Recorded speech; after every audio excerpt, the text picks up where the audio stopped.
This project is called Show What You Know, making and mixing a beat from scratch. So, perfect. So for this assignment, you're going to be taking everything you've learned so far, creating a short 4-bar beat using recordings you make from the world around you. Now that can be literally the world around you, like the devices in front of you, the sounds of nature, or your own voice. And I'll kind of get to that as we go through it. So the most important thing is try to follow each of these steps in order, because if you kind of skip through or you don't do it quite correctly, you are building on top, right? You're building these skills in a foundational way that there is some chronology, there is some order to how this stuff has to be done. Once you get more adept at this stuff, you're going to be able to find whatever order and comfort level you have on your own, right? Everyone's going to be a little different. But it's like giving someone an outline for a paragraph or an essay. It's extremely helpful to have a guide at the start, but then once you get comfortable with it, you do your own. So everyone has their own method. Now, your instructions, we've kind of laid them out in a series of steps. I think there's 8 altogether. But using your phone or laptop, record what would be considered a high sound, or, you know, that's going to be like the hi-hat. So we had silverware as that kind of clanking sound. You can make your mouth making the sound or a hiss note, you know, sound, and then make a separate recording of something that could be considered a low sound. The key here is make 2 separate recordings. Don't do them both on the same clip.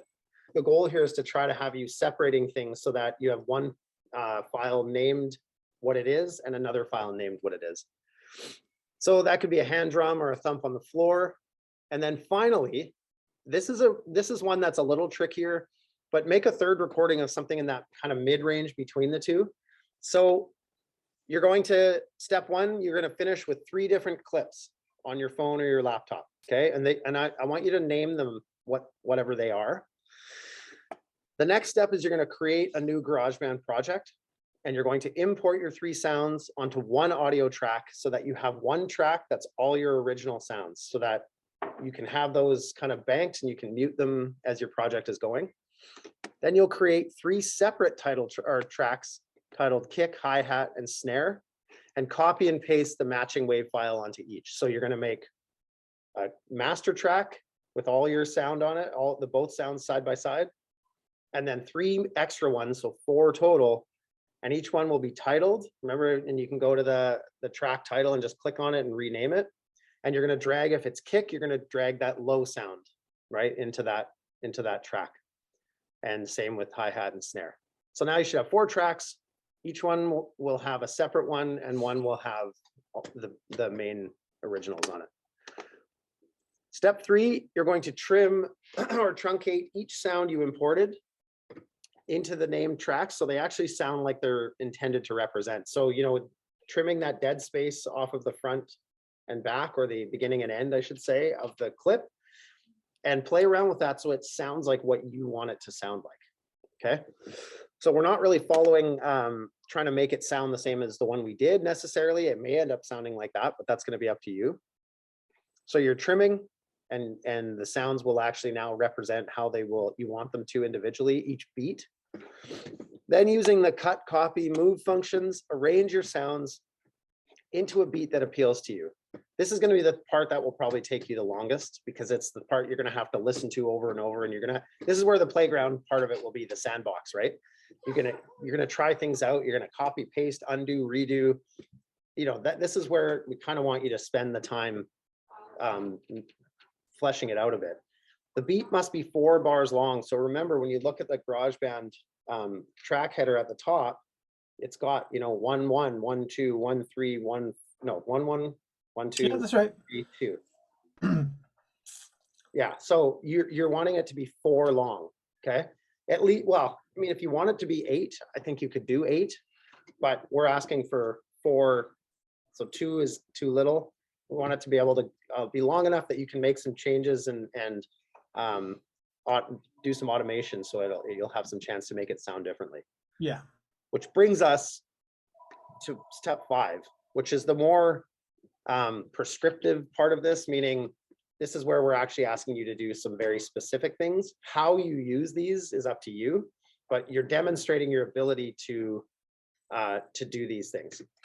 One of them is you're going to use the automation function. So you can say, remember, show automation, and it'll pop the automation options up on each track. Or you can just press the A. There You you just go. press the letter A and it comes There you up. go. Perfect. Shortcuts. Adjust the volume along one track, making at least 4 volume adjustment points. So choose volume automation, and it gives you that yellow line. And that, remember, you can put points where you want to be able to adjust from point to point. So we want you to make 4 different adjustment points, whether that means you could make it really subtle. You could have your beat literally start at full volume and slowly taper off to being nothing by the end of it, right? Yeah, or you could make certain snares or certain kick drums louder than others Yeah, just by doing that. exactly. Yeah, if you want to emphasize every second beat on the snare, you just pump the volume on that particular piece. So then using smart controls, and you can, again, I don't know what the shortcut is, but you can go to view or show or whatever it is in the menu and then show smart controls. And that'll bring the smart control window open at the bottom. And you're going to apply compression and reverb on at least one of your tracks. And you'll see that dial will come up, and there'll be a bunch of knobs, and one of them will be compression and one of them will be reverb. They're kind of on either end of the smart control board. Yeah, there's a little on-off toggle switch. Yeah. But even if you just turn up, like, there are a couple of different controls on the compression. One is, will be gain, one will be threshold. We didn't really talk too much about what compression does. That'll be probably another class. Yeah. But you can at least have it so that it's turned on. The third thing is adjust your project's tempo to something lower than 100. So the standard, when you open it, the default is 120 BPM, and that's at the bar at the top of the screen, right in the middle of your project at the very top. It'll show the scale you're in, it'll show how many BPMs, it'll show the timing, all that stuff. You just adjust it, it's going to be 120 BPM is pretty quick. It's right. It's not something you would have in kind of a chill beat, which not to say that that's what your beat has to be, but I want you to just, for this one, turn it down, even if it's at 100, but you just have to click on that number and either type in a new number or scale, like drag up and down with your mouse, and it'll adjust. The last thing is add an effect to at least one track. This can be voice, guitar, or bass effects, and we did that with the snare, I believe. Mm-hmm. And that, when you see on the left side, you'll see like a menu of those. It depends on how many things you've downloaded for sounds into GarageBand, but the basic ones I think are voice, guitar, and bass to start with.